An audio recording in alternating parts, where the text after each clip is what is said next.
We zijn een paar jaartjes in Nederland wat minder in beeld geweest, maar toch wel achter de schermen toch wel heel hard gewerkt. In België ook veel optredens gedaan nog. Ja, maar goed.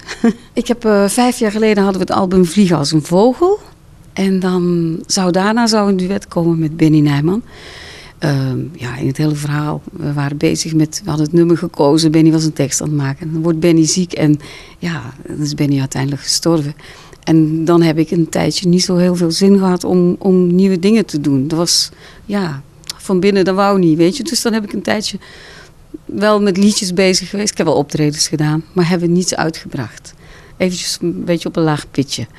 Maar in die tijd, in al die jaren, dus tussen het vorige album en dit, hebben we wel alles wat we mooi vonden. Alle melodieën die ik mooi vond, heb ik de meeste zelf teksten opgemaakt. En die hebben we gewoon opgenomen. Tot we de 15 hadden.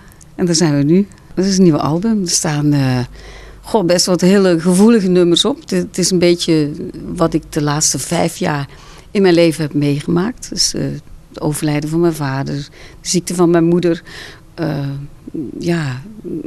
Met mijn man toch ook gezondheidsproblemen een beetje. Alles daar rond zo'n beetje daar is dit album uitgekomen. Ik sprak met Rob de Nijs toevallig een paar weken geleden. Rob zei uit de verdrietigste periodes komen vaak de mooiste dingen.